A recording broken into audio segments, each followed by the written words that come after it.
ॐ नमो नारायणाय ॐ नमो नारायणाय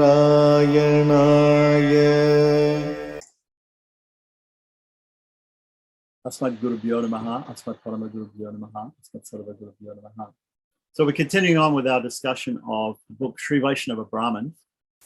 And we came up to section on Vishnu worship, which is the second section. So Vishnu worship. According to some modern critics, Vishnu worship in India, or Vaishnavism, you can say, can undoubtedly be traced as far back as the 4th century after Christ. Okay, so obviously we can trace it back further than that. But anyway, this is what this author says. Dr. Bhandarkar. So there was an Indologist called maybe an Indian Indologist, Dr. Bhandarkar, right? He wrote a book, and you see down the bottom here of the page it says, anyway, stated that Vasudeva and Sankarshana were worshipped as gods in the Maratha country, Maharashtra area, about the 1st century before Christ, 100 BC. So there's an asterisk there. So down the bottom of it says page 48 of Vaishnavism, Shaivism, and Minor Religious Systems. That book is available, still available. It was considered to be sort of a basic textbook about different forms of Hinduism in India. So it's a small book, Vaishnavism, Shaivism, and Minor Religious Systems. And some of the information in it might be, of course, out of date with more recent scholarship. Anyway, the worship of God under the name Vishnu can be traced to the epics and even to the Vedas, right? To the Vedas. In the Rig Veda, we say Vishnu yat paramam param. Vishnu is in the supreme place, right? And we have in the Vedas, we have allusions to the forms, different forms of Vishnu, like the Trivikram avatar, the incarnation of Vamana Dev, who spanned the universe with his steps. Idam Vishnu vichakrame tredanine padam samudamasya pagum shule. Right? That's in the Veda. So there are mentions of Vishnu, of course, all through the Vedas. And Purusha Suktam, of course, is considered to be a hymn to about Lord Vishnu or Lord Srimanarayana. So so no doubt the term Vishnu occurred in the Vedas, but according to some modern scholars, the Vedic gods are believed to be numerous and different. Okay, so this is a misunderstanding, of course, that all these names, there's a conception, there's a doctrine of understanding that all names actually refer to God first of all, because he is the creator of everything, right? Secondarily, the primary meaning of all names is the Supreme Lord. The secondary meaning, so those names, some names may be given to others, right? Just like the Vaishnavas, they take on names also as servants of God. So they take on names of Keshava, Narayana, Madhava, Krishnadas, or Ramadas, or Govindadas. And these are names of the Lord. So primarily, these are names of the Lord. Secondarily, they can be used by other people like the devatas, the demigods, or ordinary human beings even. So no doubt the term Vishnu occurs in the Vedas, but according to some modern scholars, the Vedic gods are believed to be numerous and different. Okay, according to some people, right? Other people will consider these names all names of the Supreme Person, right? And Vishnu was not recognized as a supreme deity by men during Vedic times. So this is according to some scholars, right? We don't accept that. But the Orthodox Sri Vaishnavas, who are well-versed in the Vedas, hold that Vishnu was recognized by the Vedas as a supreme deity, right? They think that the views held by modern critics are due to a misconception, is what I said. According to them, the various parts of the Vedas were not written at different times with long intervals, but were brought about into existence simultaneously from different, seers or rishis of the Vedas, right? Even that the Vedas are apurushaya, that they're not actually created but eternal. They also aver, right? They also say, right, that the different parts of the Vedas were compiled with different purposes. It would be wrong to expect to find general and philosophical ideas of God in the portions written especially for the guidance in carrying on various rituals, ceremonies, etc. Right? So some people say that, right? It would be equally wrong to expect to find in philosophical portions ideas about conducting rites and ceremonies. What he's talking about here is that people tend to think of the Vedas as karma kanda, jnana kanda, and upasana kanda. That there is jnana, there's karma kanda, which is all the different ceremonies which we use the hymns of the Samhitas and the Brahmanas and the Aranyakas for. And then there's the jnana kanda, or the knowledge section, or the doctrinal philosophical section of the Vedas, which is the Upanishads, which is also called Vedanta, the end parts of the Vedas, because the other parts are mentioned first, the Samhitas, the Brahmanas, and the Aranyakas. The fourth part is the Upanishads. So because they come later, they're called the Vedanta, the end of the Vedas, and they're considered to be the philosophical part. The other isn't considered philosophical, but right. And so that's considered to be about karma kanda, about ritualistic ceremonies, and the other is considered to be about, so we have karma yoga and jnana yoga. We have karma, doing activities or rituals, and we have, on the other hand, jnana, or knowledge, coming in the Upanishads. So some people separate it like that. And in fact, Shankaracharya, he's very much against karma kanda. He's against doing any of these Vedic sacrifices and things like that. And he says, no, only jnana, only study of he rejects that part of the Vedas, basically. He's rejecting that part of the Vedas. Ramanuja doesn't do that. Ramanuja says, the Vedas are the Vedas. We have to take the whole Vedas. So the Vedas, even the karma kanda section, is a preliminary. It's a preliminary to understanding the philosophical doctrines of the Upanishads. In the Vedanta Sutra, the very first Vedanta Sutra says, Janmadhyasya yataha. It's a definition of Brahman that says that from which everything emanates. And that is based upon many parts of the Upanishads, but one specific part of the Taittiriya Upanishad said, Yatova imani bhutani jayante, yena jatani jivanti, yat prayantya visham vishanti. That is a definition of Brahman. That from which everything emanates, that by which everything is maintained, and that into which everything enters, that is Brahman. Like that. There's many other definitions, but that's a very broad, basic definition in Taittiriya Upanishad. So now the very next sutra in the Vedanta Sutras is Janmadhyasya yataha Atato Brahma Jigyasa. I'm sorry, that's the second sutra. The first sutra was Atato Brahma Jigyasa. Brahma Jigyasa means you should inquire. Now you should inquire, now that you have this human form of life, now that you have this intelligence, right? You should inquire into the nature of spiritual things, into the nature of spirit, into the nature of the spiritual. So there's a question, what does this mean, atato? Atato means, ata means thus, right? And he says, it means now, right? So now means what?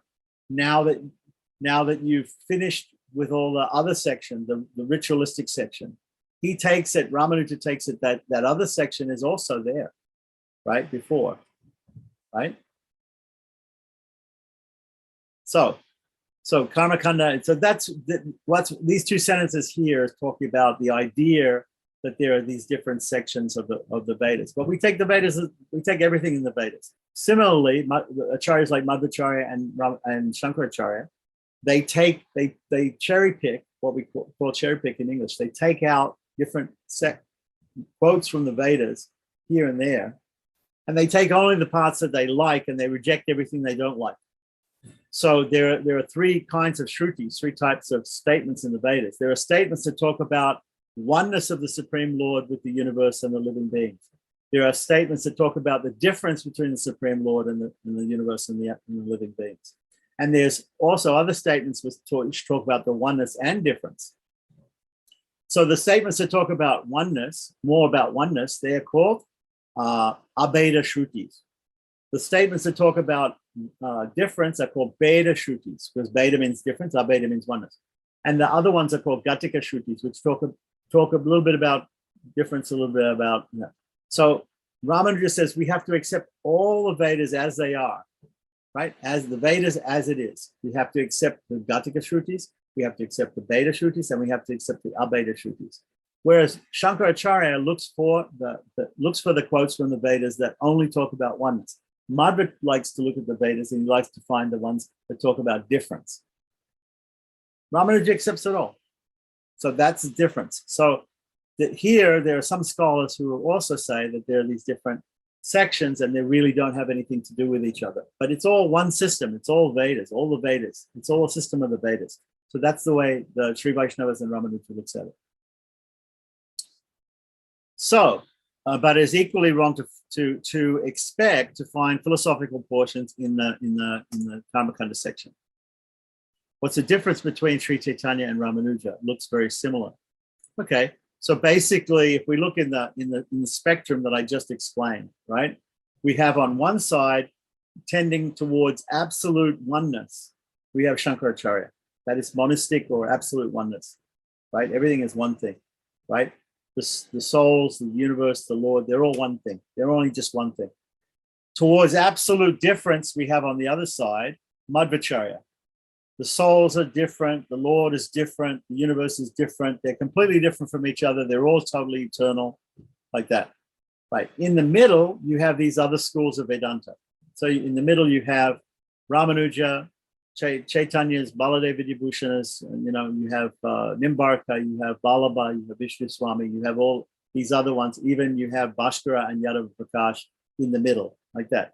So there are different forms of Dvaita and Advaita or Beda and Abeda in the middle, right? For instance, you have the Swabhavika Beda, you have the Beta Beta of Bhaskara, you have a different Beta Beta by slightly different Beta Beta by Yadava Prakash.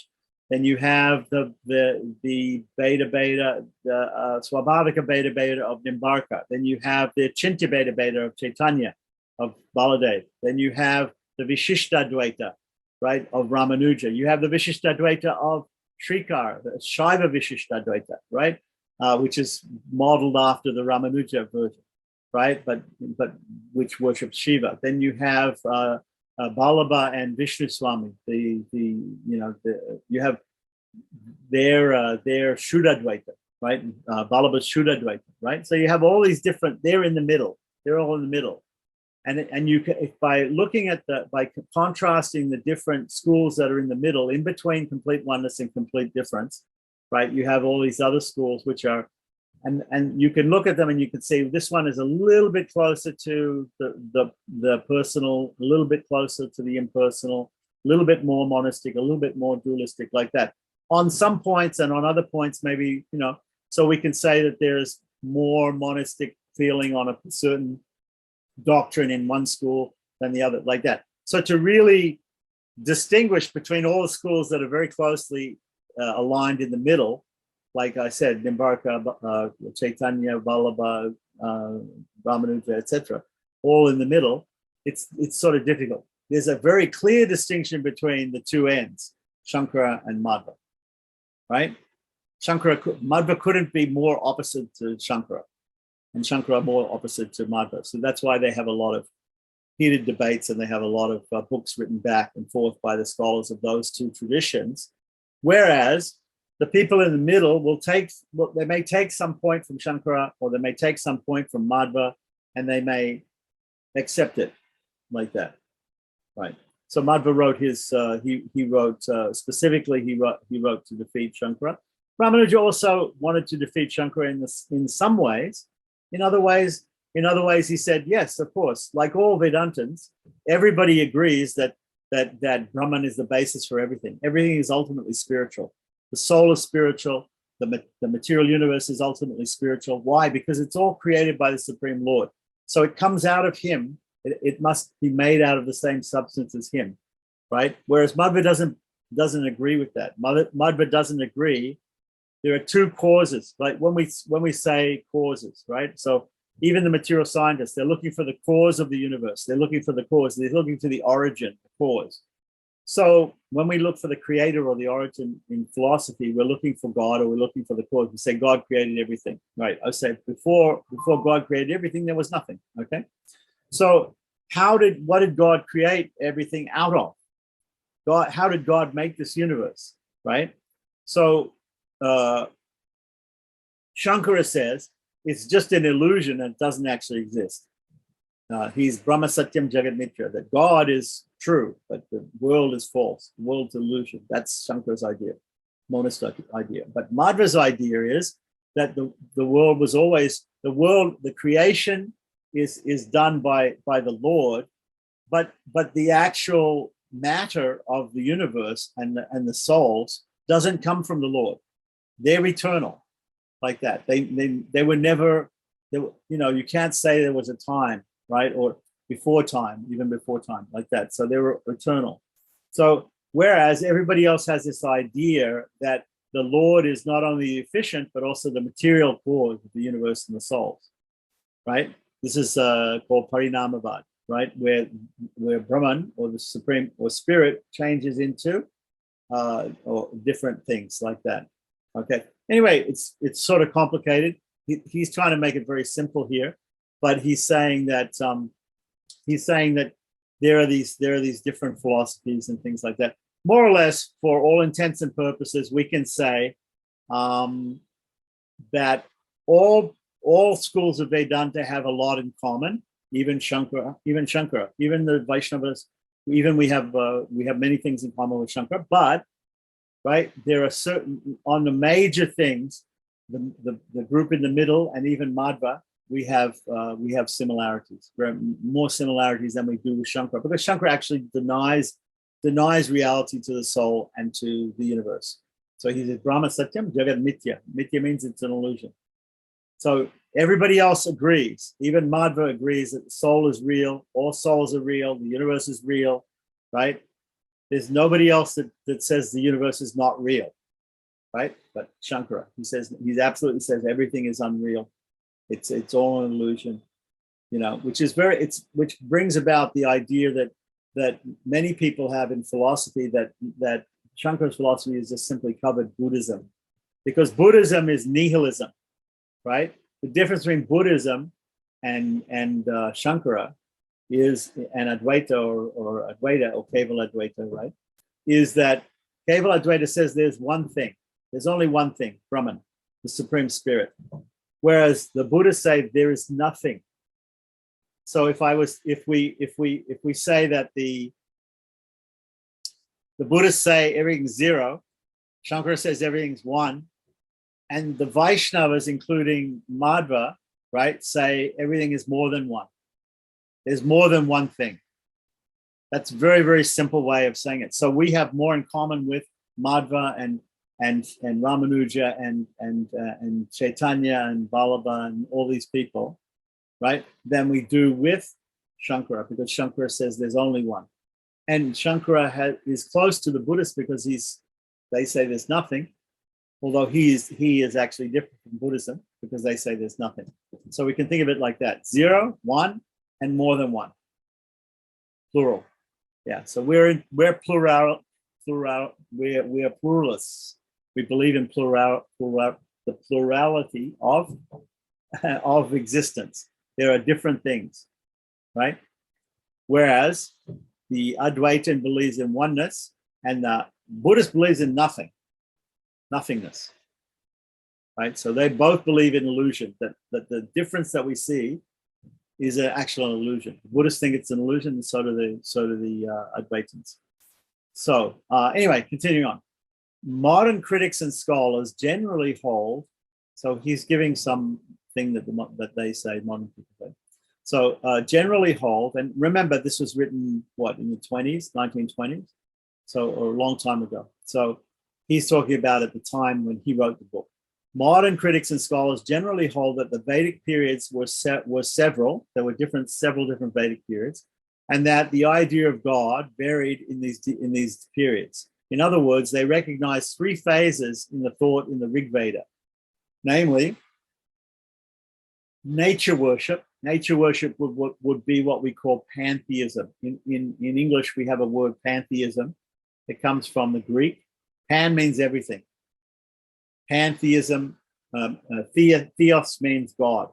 So it means God in everything. So there's a God of a tree, there's a God of the river, there's a God of there's a God of the stone, whatever. There's the forces of nature, there's a God of the wind, like this. So this is called pantheism, like that.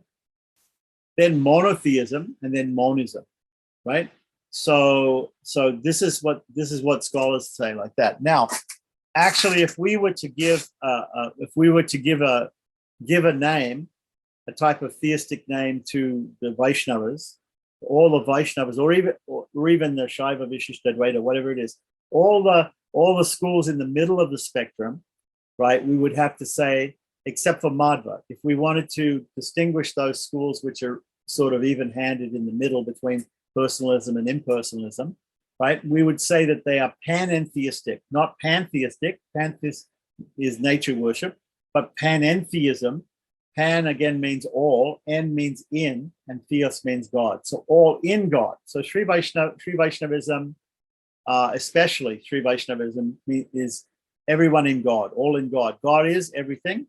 He's also within everything, but he's also outside of everything. So the philosophy of Ramanuja is Sharira Shariri Bhava. It is based upon the idea that the universe and the souls are likened to the body of God, because God is their inner controller. So God is like the soul.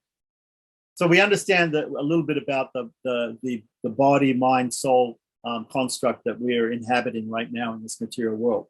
We're a soul inside a gross and subtle body.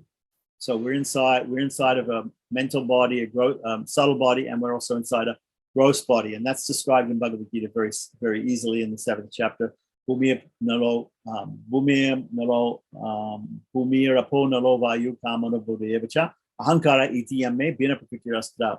So these separated 8 energies of Krishna, earth, water, fire, air, ether, mind, intelligence, and ego, make up the mind-body complex, the subtle body, and the gross body. Above them, different to them, in the next verse, Krishna says, Aparayam itastvanyam prakritim vidi. Aparayam itastvanyam. Above them, above this prakriti, this material, these 8 material things, vidiveparam, jiva bhuta mahabaho is the jiva. The jiva, bhuta, living entity, the living entity called jiva or jivatman, is above these 8. So we have these 8 separated energies of Krishna, earth, water, fire, air, ether, mind, intelligence, and ego. Above them is the soul. The soul is a jivatman, right? It's a different energy, a different type of energy. It's also spiritual. That's also spiritual in a sense, because everything comes from Krishna or from the Supreme Lord, Lord Narayana, right? And therefore, that is considered to be higher, though, that Jiva Buddha Mahabaho, okay? So that's distinguished. So, okay, so we understand the soul, the subtle body of the mind, and the gross body of the body, right? So they all go together. So similarly, if we think of the universe or everything that is like a big body, right?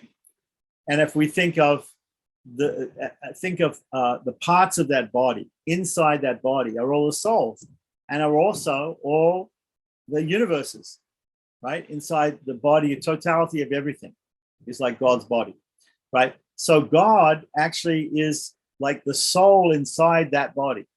He controls everything because he's all pervasive within that body. He controls everything like that. So our soul is pervasive within our body. So that's why we feel it. If we prick our finger, if we cut our finger, we feel it, right? If we cut our toe, we feel it, right? So our consciousness is completely throughout our subtle and gross body, right? Except maybe when, you put in anesthetic or you're in a coma or you're asleep, then some of the external body you don't feel like that. But that's a separate state. But normally in our waking state, we have the consciousness of the complete body. God has a consciousness of the whole of existence. He is the soul to the whole of existence. So that is what Sharira Shariri. Sharira means the body. Shariri means the controller of the body, right? Sharira is the body. Shariri is the soul, is the controller, supporter, creator, uplifter, master of the body, right? That is, so in the case of all existence, that's God. So Sharira Shariri Bhava is the relationship between the soul of existence and the rest of existence. The rest of existence is the universe and the living beings. What is the relationship between God and all these others? It is said by Ramanuja in Sanskrit to be Sharira Shariri Bhava. like the relationship between our soul, right, between us and the material and mental bodies that we have, the physical and mental bodies that we have, the gross and subtle mental bodies that we have. That's like the relationship between God and the souls and the universe. Okay, so that's what Ramanuja says. Okay, so but I mean, we can elaborate on a lot more, but here we want to get through the thing. So the very first thing that the scholars say at his time is that they say that the Vedas represented nature worship. I'll give you an example. Isopanishad, there's a prayer at the end of Isopanishad, the last verse of Isopanishad, which is the last part of the Shukla Yajurveda Vajjanaya Samhita, right? The last verse. Agnena supataraya asman vishvani deva vayuvani vidvan yudyojasman juhu anam buyam ishtanama nam videma. I forget the verse. Okay. But the first word is Agne. Agne is the vocative case. O Agni means O Agni. Right. So here, the scholars, they look at that and they say, oh, look at these people. They're writing these poems, right? Because it's all in verse, the Vedas, like that, right? And they're writing Agne. They're praying to fire. So they're nature worshippers because they're praying to fire. Maybe they're praying to trees. Maybe they're praying to mountains. They're nature worshippers. They're pantheists. Pantheists. They see God everywhere, like that. Pantheists, right? Okay. Or there's a God for this. For the fire, there's a God for the wind, or something like that. This is called pantheism, right? We have examples like the Druids in England, or some very primitive people. So when the modern scholars, then they looked at the ancient peoples of India writing the Vedas, they thought, oh, these people are primitive, so they have a primitive concept of God being everywhere, like that. Okay, yes, God is everywhere, but He's also personally everywhere, like that. So instead, Ramanuja's philosophy and the philosophy of most of the Vedantins in the middle is not pantheism, it's panentheism. God is within, He's without, and He's also within. Panentheism is completely different from pantheism, right? So don't be confused about that, right? So that was the first idea of the scholars, is that these people are just really primitive people praying to fires, right? Okay. So the next was monotheism. They thought that there was maybe another stage where they got into monotheism, like that. In pantheism, they would have many, many different gods of the tree and of the river, of the fire, whatever. In monotheism, there would be one supreme God, and there would be others who would perhaps, His servants, like that, monotheism. So they thought, yes, the Vedas can be understood in that way also. And then when Shankaracharya came along, he said, well, this is all nonsense. This is all because everything is illusion. So it's not that there's a one God which inhabits everything, but there's also but actually that's all an illusion too. So everything is actually God, and there is no difference between anything. And when we see difference, that's just an illusion. That was Shankara's idea. Okay, so that's monism. So they consider that to be the third stage. These material scholars, or whatever, like that. They think of nature worship or pantheism first, then monotheism, then monism, right? But that's not the way it is. Basically, it was pantheism.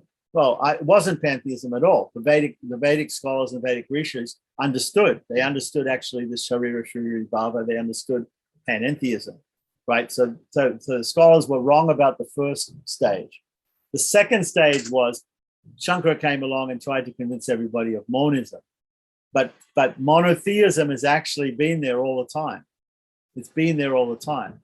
But panentheism is not exactly what we understand by regular monotheism. It's more than monotheism. But okay, let me explain that. So normally, if you come from a Judeo-Christian or a Semitic or Abrahamic background, where you come from societies where the majority of people are either, Christians, Jews, or Muslims, right? These Middle Eastern or Western religions, let's say, right?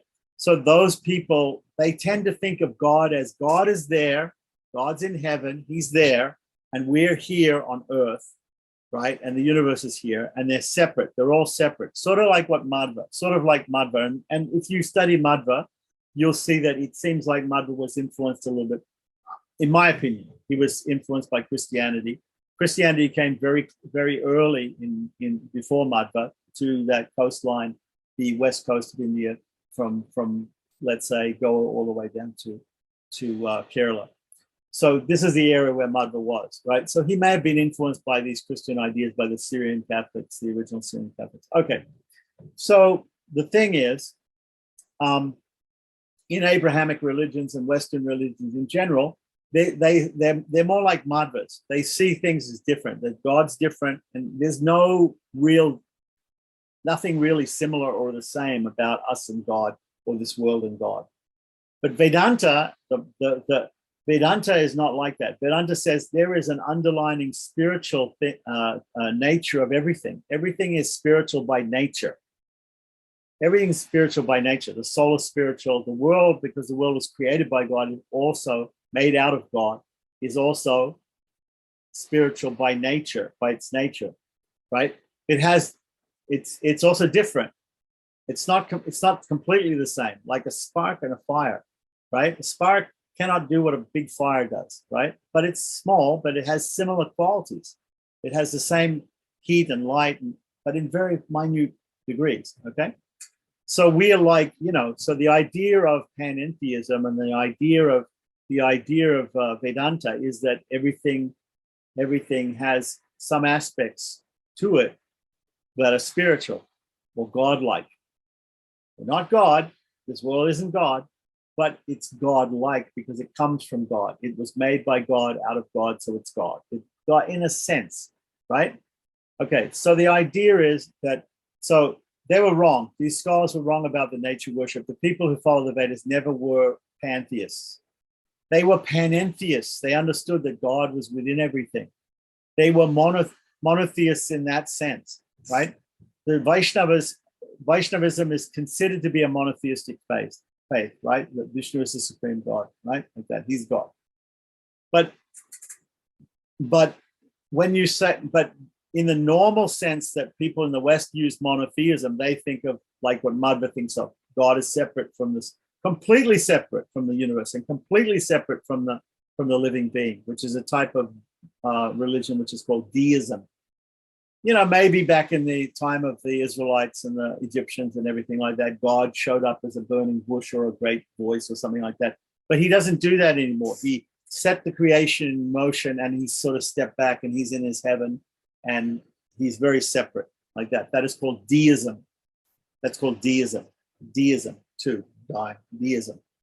Right. Separation. Very, very close to what Madhva says, Dvaita, dualism, right? Okay. So everybody in the middle between Shankara and Madhva, we're not dualists. We're not monists. So we don't believe in complete separation. We don't believe in complete oneness. We're somewhere in the middle. Because why? Because the Vedas, everything we read in the Vedas and the Upanishads tells us there are verses that talk about oneness, there are verses that talk about difference, and there are verses that talk about oneness and difference. So if we accept all the Vedas, then we have to accept all those points of view at the same time. That's why Chaitanya's philosophy is called achintya, because it's very difficult to conceive of a philosophy where oneness and difference are accepted at the same time. All of the Vedantists in the middle of the spectrum go to great lengths to explain the oneness and difference and how certain aspects we are one and certain aspects we're different, like that. And it differs from school to school, like that. And you have to go into it to see their rationale. And they show in their commentaries on the Vedanta Sutra, they show each commentary, they quote different Upanishads because the Upanishads are the supreme, they're not authored, they're eternal knowledge, and the Vedas means knowledge. And so they are the proof. So we cannot understand this except by, there's also the third sutra in Vedanta Sutra is Shastra Yonitva. So Shastra talks about Shastra Yonitva. That by the Shastra, meaning the Vedas, right? It can be known. Brahman can be known only by the Shastra. So we have to look at the Vedas, we have to look at the Shastras, and we have to quote them, and then we can work out exactly what is one and what is different, like that. Exactly the oneness and difference. Okay, so monism is only one answer. Monism, Shankara's got one answer. His answer is it's like a cop-out almost, what Shankara does. He says, okay, because somebody may say to Shankara, well, look at this. I see the world. I see difference between you and me and other people. So how can you say? So he says, it's all an illusion. It's just an illusion. Really easy answer. It's a very simplistic answer. Whereas if we want to say, well, yeah, we have some aspects, we have some qualities which are divine, and we have other qualities which are not divine, etc. If you want to go through and you work it out according to what it actually says in the Vedas, or everything, then that becomes more complicated. So in one sense, Shankara's philosophy is very simple. But it's simple, but then by making that answer, you realize that it's not correct. Because when if he says there's only one, and then you say, well, okay, so why do we see difference? He says, that's an illusion. This is an illusion. Actually, it's all one. Like that. So, well, is illusion real? Is the actual illusion real? What causes the illusion? If there's only one thing, then is there another thing causing the illusion? He says Maya, illusion or ignorance causes the illusion. Okay, is ignorance different from Brahman? Is there two? Is there ignorance and Brahman, and ignorance is greater and ignorance conquers Brahman? Or Maya conquers illusion, conquers Brahman? Right? They said, well, the illusion is not really real. Oh, the illusion is not really real. Okay, so if the illusion is not really real, then why do we see it if it's not really real, right? And then they'll say, well, Maya or Agyana or illusion, it's neither real nor unreal, is what they end up saying. It's neither real nor unreal. Now then, at that point, when you say, how can you say something is neither real or unreal? It's either real or unreal. There's only black and white in this answer. It's either yes or no, right? It can't be half real, right? So then the person says, well, you know what? It is real and unreal at the same time, but it's impossible for me with material words to explain to you that. So then they come up, their doctrine, the actual ultimate doctrine of the Mayavadis is a thing called Anivachaniya. Anivachaniya. Vachaniya means to speak. Nirvachaniya means cannot be spoken. Cannot be, vacha means also words. So cannot be described by words. Cannot be explained by words. So once you get to that real point of the Mayavad philosophy where they say, sorry, I can't answer any more questions, then you won your debate with the Mayavadi because he's stumped. At that point, he can't answer any questions, and his philosophy is understood to be nonsense, or at least half truth. It's only half truth. There's some of it which sounds true, right? There's spiritualness within everything, but it's not the whole truth. So therefore, it's considered worse than a lie. So amongst philosophies, it's considered worse than a lie, right? So, okay. So enough about monism, enough about monotheism, which is really a Western concept, right? Nature worship is also a Western concept, right? They're putting their Western concepts on the Vedas and saying that these people evolved like some other people did in the other parts of the world. No, the Vedas are panentheistic. They're panentheistic. They believe in God, the one God within everything, right? That's what panentheism means. Okay, so now let's continue on. The earliest seers or rishis of the Vedic hymns, natural objects such as the moon, sky, stars, and sea, dawn and nightfall appear to be gods. That's what he says, right? Regarding the natural, thus regarding the natural objects as God and worshipping them as such is believed to constitute the pantheistic stage, right? So he's saying pantheism, right?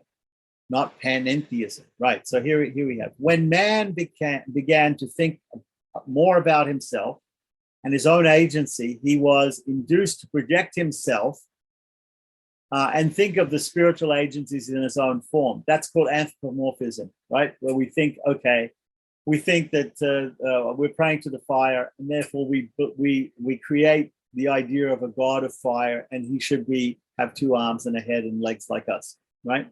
That's called anthropomorphism, right? So that's very clear in Western religions, right? In in Judaism, Islam, and Christianity, the Abrahamic or Semitic religions in the West. That's anthropomorphism. They've created God in their own. It says in the Bible, God created man in his own image, right?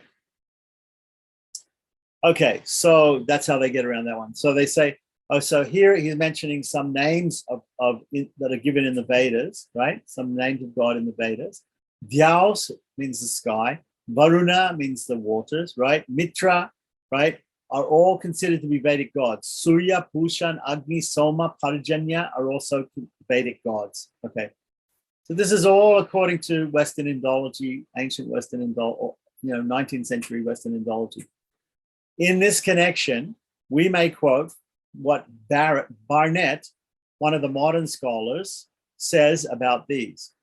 Okay, so we're going to hear, he's going to explain some things about the Western point of view here. So we might as well go through it quite quickly, but I don't want to skim over the fact that these things are all not the way that Vaishnavas think and not the way that the philosophy of Vedanta understands these things, right? This is a Western point of view, but he's putting it forward anyway. So we'll see. Hopefully he'll become more traditional and more quote more of the Vedas as we go along. Most of them gods with a small g, right, meaning devatas, right, are taken from the religion of the people and dressed in new garb according to the imagination of the priest, right? You can say realization of the priest or meditation of the priest. And a few are priestly inventions altogether, right? So that's also possible in modern days. We have sometimes we have these new cults coming up of deities that we never heard of before. So it's possible. That's possible. There is Jaus Pita, the sky father, and Prithvi Mata, the earth mother, and Vayu, the wind spirit, Parjanya, the rain god, Surya, the sun god, and other spirits in the sky, such as Savita. There is the dawn goddess Ushas. All these are or were originally deified powers of nature. The people, though, through their imagination created them, have never felt any deep interest in them. And the priests who have taken them into their charge, though they treated them very courteously and sing to them elegant hymns, full figures of speech, have not been able to cover them with flesh and blood of a living personality. Then we have Agni, the fire god, and Soma, the spirit of the intoxicating juice of the Soma plant, which is used to inspire the pious to drunken raptures in certain ceremonies, right? He's talking about the Agnistoma, the Vedic sacrifices where we take the Soma Ras and offer it to Vishnu, but then we take the prasadam, just one drop as a sattvic intoxicant. The Brahman takes it at the end of the sacrifice. Both of these have acquired a peculiar importance through their association with the priestly worship, especially Agni, because he, as bearing to the other gods the sacrifices cast into his flames, has become the ideal priest and divine paraclete of heaven. I'm not sure what that word means exactly, but divine priest of the gods. Because when we say Swaha, we're offering to Agni, right? And Agni is like the postman who takes that prayer to the different devatas. So if we say Indraya Swaha, it goes to Indra. If we say Somaya Swaha, it goes to Soma. So then, nevertheless, all this hierarchical importance has not made them gods in the deeper sense reigning in the hearts of men. Then we find powers of doubtful origin, Mitra, Varuna, Vishnu, Rudra, and figures of heroic legend like the warrior Indra, and the twin charioteers Ashwina and Nasatya. All these, with many others, have their worship in the Rig Veda. The priests sing their praises lustily and often speak now of one deity, now another, as being the highest divinity without the least consistency. Okay, so this is from an old book by this guy Barnett, Hindu Gods and Heroes, Wisdom of the East, pages 12 to 14. Okay, so what he's basically saying is that all of these different, made up gods by the people in India, in the Vedas, like that, they're all praised as the supreme God, one after another, in hyperbole each time. So there's no real common idea there's one God, like that. The Vaishnavas see this in a completely different way. Even Hindus see it in a completely different way than the way that this guy is explaining it, right? So I don't know exactly what his purpose is, just putting that out there. This is the way Westerners think, right? But anyway, he's putting it out there, right? Right. So what the way that the Vaishnavas think of it is, all these names actually mean the Supreme Lord.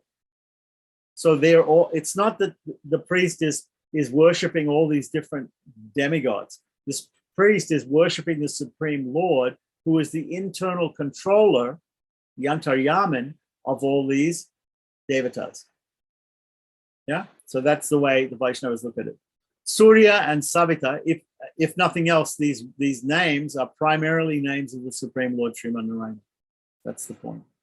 So here's here, Surya or Savita are worshipped as nature power and not as personal gods. That's what he quoted from some other place. Okay, so let's continue on. The Rig Veda is essentially a priestly book, but it is not entirely a priestly book. Much of the thought to which it gives utterance is popular in origin and sentiment, and is by no means of the lowest order. On the groundwork, the priests have built up a systematic and hieratic thought and ritual of their own, in which there is much that deserves a certain respect. There is a good deal of fine poetry in it. There is also in it some idea of the law of righteousness, in spite of much wild and unmoral, or to be immoral, myth and fancy. Its gods, for the most part, are not capricious demons, right? But spirits who act in accordance with established laws, majestic and wise beings in whom are embodied the highest ideals to which men have risen yet. Moreover, the priests in the latter books have given us some mystic hymns containing vigorous and pregnant speculations on the deepest questions of existence, philosophical speculations, which are indeed fanciful and unscientific, but which nevertheless have in them the germs or the seeds of powerful idealism that is destined to arise in the centuries to come. On the other hand, the priests have cast their system in the mold of ritualism. Ritual, ceremony, sacrifice, professional benefit, these are their predominant interests. The priestly ceremonies are conceived to possess a magical power of their own, and the fixed laws of ritual by which these ceremonies are regulated tend to eclipse and finally even swallow up the laws of moral righteousness under which the gods, the devatas, live. A few generations more, and the priesthood would frankly, more and more would announce its ritual to be the supreme law of the universe.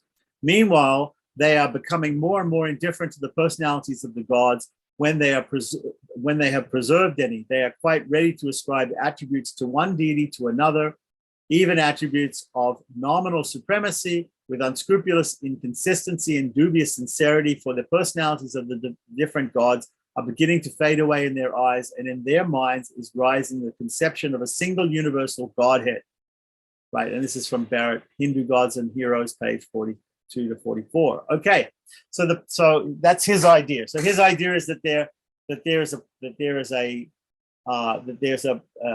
evolution in the thinking of people who wrote the Vedas and follow the Vedas, and especially the priests, from away from pantheism, which was nature worship, to monism, basically, to having a single universal Godhead like that. That isn't true if we look at the Vedanta Sutra, if we look at the Upanishads, and we understand the philosophy. He's looking at the other part of the Vedas, and he's trying to understand it without understanding Vedanta philosophy. So this is, and also he's completely contaminated and influenced by his background as a Christian, right? As a follower of the Semitic religions, which see things completely differently, like that. Okay, so anyway, priests, and he's also bought into this modern idea that the Brahmins were systematically that all they were interested in was their livelihood and controlling the other people, the other classes of the society, and that they didn't have good, they didn't have the ideal of being good priests and good intellectual advisors to the rest of society. Priests, Barnett says, sing to Vayu, Surya, and Agni, considering them, each of them as gods. This is also an assumption on the part of Mr. Burnett, according to the Orthodox Sri Vaishnavas. See, this is all an assumption by him.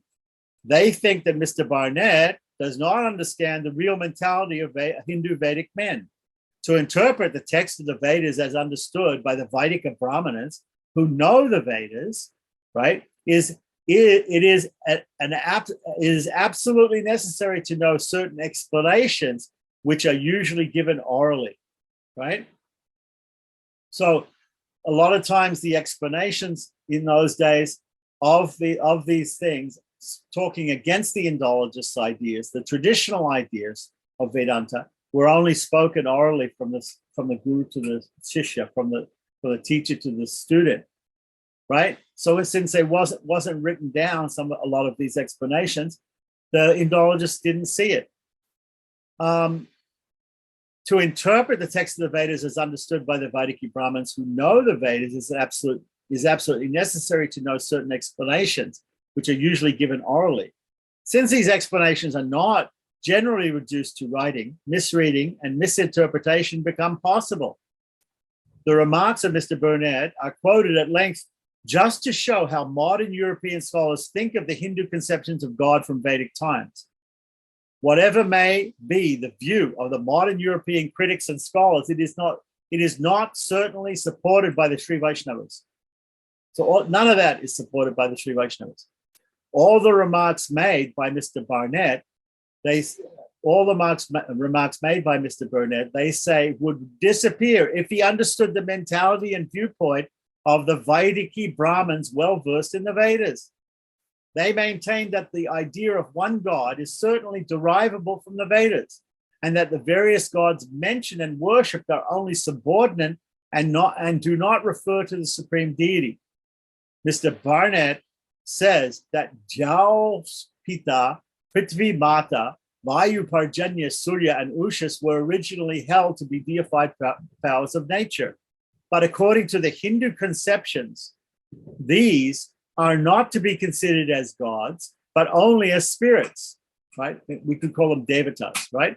That if they refer to God in them, they refer only to the spirit of God or to the internal, the antaryam within each of them, right? The super soul within each of them, Paramatman, existing in them as they form part of the universe. And the universe, once again, according to Ramanuja's conception, is the body of God. So within different parts of the universe, within the devatas, there are also Paramatman, just like there's a Paramatman in our body. The conception that in the Soma sacrifice, the intoxicating spirits of the Soma plant is made use of is not correct. The Soma juice used is not an intoxicating juice at all. The European scholars have made the mistake of considering this as such. The rules given to make the Soma juice are such that it could never be an intoxicating sup. See the article, Soma Juice is Not a Liquor by N.B. Pavge from Pune, pages 70 to 79 in the Third Oriental Conference Report, Madras, 1924. Okay, you'd be interested to look that up, right? From my understanding of what the Soma juice is you get this plant and you crush the plant and you make, like in the West, we make wheatgrass juice. You make some sort of juice. Then you mix that juice with flour, probably rice flour or some other flour is mixed, and they make these cakes. And this rice flour dough is cooked or let to ferment. After you ferment it, again, there's a second squeezing, and the soma ras comes out. The soma juice comes out. According to what I've understood, is the soma juice is a sattvic intoxicant. So we have three modes of nature: goodness, passion, and ignorance. Sattva means goodness. So usually intoxication is considered in the mode of passion, or maybe even in the mode of ignorance, depending on what kind of intoxication it is, because there's different types of intoxication talked about in the Dharma Shastras. We can go into that a little bit later if you want to know, because, for instance, even today in modern society, people make a distinction between wine and fortified spirits or hard liquor, or between sort of, gateway drugs like marijuana or something like that, and something like heroin or something like fentanyl, something which is very strong. Okay, so there are distinctions are made in intoxication in the Vedas, in the Dharma Shastras, okay? And there's different punishments for people who become intoxicated in different forms in the Dharma Shastras. So we can look that up and we can understand that. This soma juice is not in the mode of ignorance. It's not in the mode of passion. It is supposed to be in the mode of goodness. Not only that, it is offered when it's made. It's not made for the priest. It's not made for the yajamana. It's made in the sacrifice to be offered to Vishnu. So it's made to be offered to Vishnu. We read even in the Bhagavatam about Lord Balarama was very fond of a particular type of intoxicant called Varuni. Varuni, in Western understanding, would be what we call mead, which is a type of honey-based honey. When you get honey from bees and you make it into a type of beer or type of intoxicating liquor, and it doesn't have a big alcohol content. So it has a small alcohol content, and it's called mead. All right. So that is what Varuni is. Okay. So Lord Balaram used to take Varuni. He likes that very much. And so Kshatriyas were able to take certain types of intoxication. Similarly, this type of intoxication, the soma plant, the juice from the soma plant, is considered to be a sattvic intoxicant. And that sattvic intoxicant is offered to the Supreme Lord. Even we can say that betel nuts, the tambulam, which we offer in puja, in Sarasupachara puja, 16th service worship of the Lord, in Vaisnava and Hindu puja, they offer tambulam. Tambulam is betel nut. Betel nut is a type of very, very low grade narcotic like tea or coffee or something like that. It's a low grade intoxicant. Betel nut is even less than that. But it's somewhat intoxicating. Okay, so these things are considered more sattvic than they are tamasic and rajasic. So this soma juice also is a sattvic intoxicant, which is offered to Lord Vishnu in the Agnistoma in the Vedic sacrifice. After it's offered to Lord Vishnu, just like the tambulam, which is offered to the Lord in the temples, it is then becomes what we call prasadam, or the mercy of the Lord. At that time, it can be taken, the pan or the tambulam or the soma ras from the Agnistoma can be taken by the priests or by the yajamanas or the sponsors of that particular puja or sacrifice. They can take it. Now, there are also rules about that.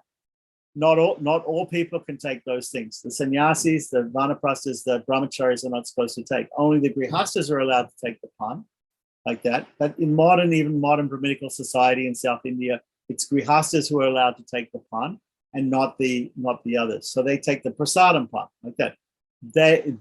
As far as the Vedic Shravana sacrifice, the Agnistoma is concerned, although we offer lots of the soma ras to Lord Vishnu in the fire, the Brahmin priest at the end of the sacrifice only takes one drop of soma ras on his tongue. And after that, he has to perform prayaschita, because although it's sattvic in nature, it's still considered to be technically an intoxicant, and therefore he has to shave his head. He has to completely shave his head and beard like that, and he has to take bath in a holy tank or river with his clothes on, and change his sacred thread. So this has to be done. So these are some of the things which are not explained here. But anyway, this was basically the second section about Vishnu worship in South India, right? Is he's quoted a lot from Barnett and some of these other Indologists just to show us the faulty understanding of what they think. So now we're going to get more into, hopefully, I don't think there's any more of this, but this part of it had to be explained. And the idea is, just like in Vedanta, there's an idea of neti. If we want to search out for what is real and true, there's a system of not this, not this, not this. So this is the first thing we can say. Their idea is not correct. And if we actually understand the real understanding, according to the principles of Vedanta given in the Upanishads and the Shastras, we will not understand what these Western Indologists speculated that the Vedic people understood from the Vedas, like that. Unfortunately, because the Westerners and other people have conquered India, and they have ruled over India for so long, and changed some of the the educational systems in India and everything like that, they had the idea to indoctrinate the Indians with their Western ideas like that. So even today, there are many Indians or many Hindus and even some Vaishnavas who do not understand the true meaning of the Vedanta, the true understanding of what the Vedas are all about. So like that. So we should try to understand the true understanding, and that can only come by a deep study of the Upanishads and Vedanta Sutras and even the Bhagavatam and all these other allied scriptures, which all help us to understand. A lot of these ideas are debunked even today amongst Western scholars, all right? Because Western scholars have gone into it deeper now and they understand more, right? In those days, they were just coming apart. It's like they thought all Indians were cave people and Aborigines, and they didn't have they weren't advanced, But then, actually, if you look at the Indological movement, after being in India for a while, many of the Indologists learned Sanskrit, they studied the Vedanta, and they actually realized how deep and how philosophically astute and how advanced in philosophy the people in India were.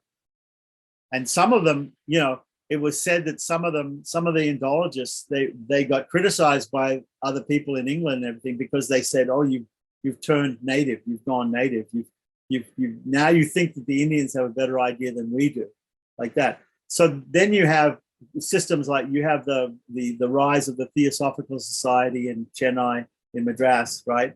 These people were Annie Besant and these people, they were all Westerners who became influenced by Hinduism, And then we have people who read the Bhagavad Gita, like Walt Whitman, people like the scientist who invented the atomic bomb, Albert Einstein, or all these famous people in the West read the Gita, they read all the Vedas, they read the Vedanta, and they